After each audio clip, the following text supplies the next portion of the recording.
My name is Lori Lynch, and I am Senior Vice President at Staff Management. I've been in the staffing industry for almost 35 years now.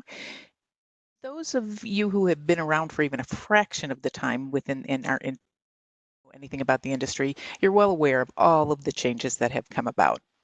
So to start, I'd like to take a little walk down contingent labor's memory lane. To do that, we're going to go through when it actually started. In the 1890s, there were at least 3 known staffing firms that focused on placing domestics. And then in the 40s with World War II, solving vacancies for the men and women who went to war, Rosie the Riveter. And then we moved on into 1948, where there was an introduction of white glove approach to staffing. To be able to skirt the existing union laws at the time, and they claimed temp workers as women's work. Basically started in the Midwest and filled a need within the market without ruffling too many feathers. In the 60s and 70s came this semi-permanent employee, really traditional temporary help. And it focused on a way of shifting office and factory needs to temporary staffing companies. And that reduced people's costs of permanent hires. And it was a little try before you buy methodology. In 1980s, the concept of on-site staffing was introduced. Staff management launched in 1988, and as a pioneer in the vendor on-premise, we really focused on high volume, customized, focused clients solutions. All of these phases were really disruptors within the industry. Early 80s. Hugh Farrington and Michael Miles, they were college roommates. And Hugh moved to Chicago and started to work in the temporary help industry. And he loved this business, so much so that he recruited his 2 best friends, Michael Miles and myself. And we both started on the same day in 1985. And we started at a company called Personnel Pool, which was a very traditional temporary help company. Michael was in sales, I was in operations, and the opportunity for growth within the temporary help industry was skyrocketing, and it was really clear that it was on the horizon. We had industry was highly fragmented. There was a lack of process and technology, long-term client relationships, but people didn't places. They just kept with their one solution. There was definitely an opportunity for a better way. So that's when Hugh and Michael, over the course of about a year, spent every weekend building their business plan for staff management. And that plan on a really consultative approach to staffing, and it included project management consultants, which are really our on-site management teams. Also included group leads, management reporting, dedicated recruitment and retention, employee safety programs, on-site training, orientation, performance monitoring, and they took that plan on the road. And the first one, right place we went was to Ernst Young into their entrepreneurial services. Linda Career, who was our there, introduced the boys over into some banking relationships, and ultimately she ended up joining us as one of our partners as well. I figure it's pretty good if your accountant joins you as a partner. And these components, by the way, within this original plan are still the heart and soul of our business model today. Now, since 1988, this industry has seen unbelievable changes. And there's a model that is right for every user within the staffing industry. Each supplier has their own version of these models. Of course, I'm proud to say that our True Blue family offers a solution in any one of these solutions. But as we go through this continuum, variety of staffing models out there, there's also a variety of users. It's anywhere from direct hire to a straight VMS tool, professional employer organizations, people supply nurses, engineers, support. There is your branch model temporary staffing, and then your branch VOP support, where it's managed out of your branch, but they also have a little on-site, which is usually a group lead.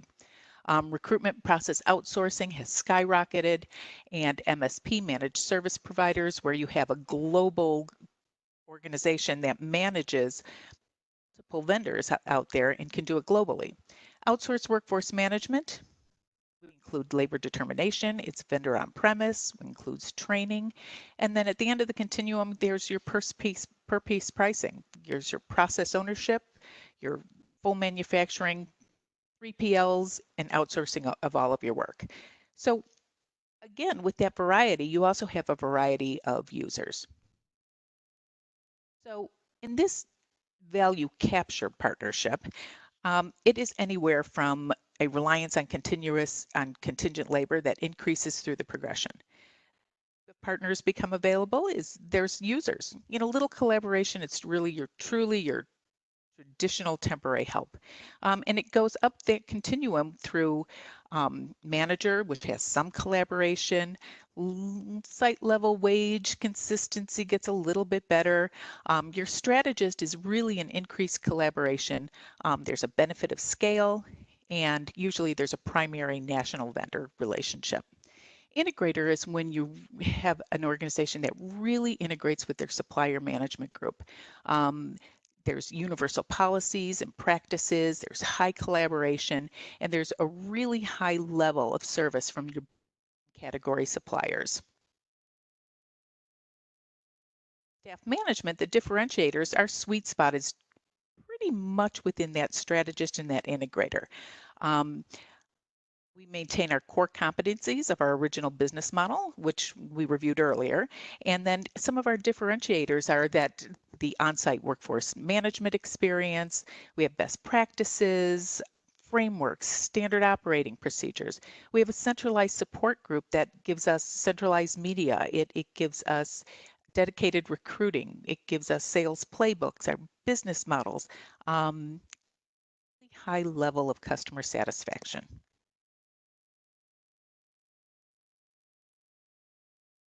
Why would you change how you're using your labor today as you look at what that pyramid is of getting you from one user level to the other?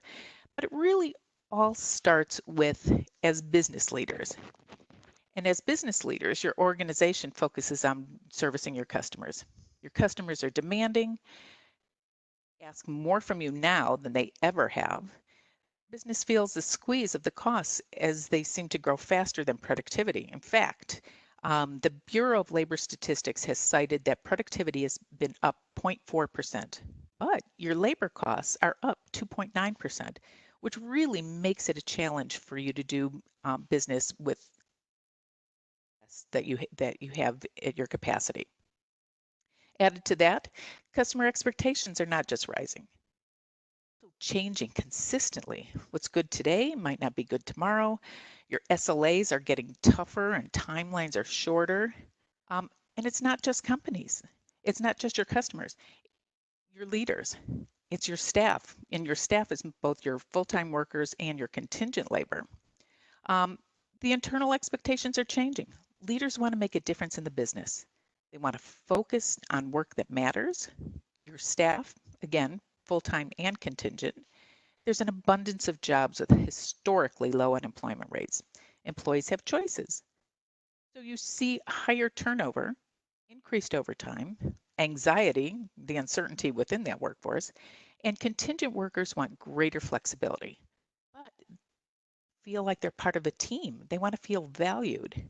So all of those things between customers, leaders, and your staffing, it creates a gap.